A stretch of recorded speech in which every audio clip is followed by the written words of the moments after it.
So I think that it's worth to point out, amidst all of the expected negativity right now, that the 49ers actually, on a larger scale, are not in dire straits. In fact, if they're able to beat the Rams at SoFi this weekend, and they're 2-point favorites to open this week, the 49ers will have very quickly stabilized their situation within the NFC West, because they'll be entering the bye at 4-4 with 9 games to play if they can beat the Rams. And again, the 49ers are favored this weekend. They've beaten the Rams so many consecutive times in the regular season, and they're better than the Rams. The Rams are a lot worse than the Kansas City Chiefs on both lines of scrimmage.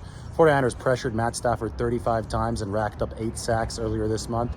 And the Rams' offensive line has only gotten worse since then, with the loss of left tackle Joseph Noteboom. The Rams on the D-line, well, it's Aaron Donald and a bunch of other guys who the 49ers have been able to handle already this season. So 49ers who are beaten in the trenches, who are beaten schematically by Kansas City. So that's, credit to Kansas City's really good O-line, credit to Chris Jones, Frank Clark on the D-line, and credit to Andy Reid and Steve Spagnuolo. I think that the 49ers will have a much better leg up against the Rams' collection of personnel, which isn't as good as Kansas City's, and in the coaching department, which is really important. But these things, again, I say it so much, but it bears repeating because everybody's in freak-out mode right now. These are marathons. They're not sprints.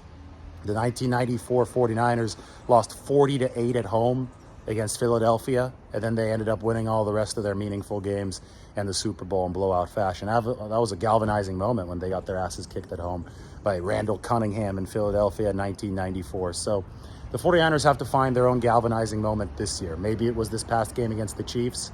Either way, they have to start turning these efforts into cohesive performances and wins. And the chance to do that is as favorites against the Rams here on Sunday. And if the 49ers can do that, well, let's appreciate the big picture, because it would mean a stabilization of this season. 4-4 entering the bye week would be very, very manageable.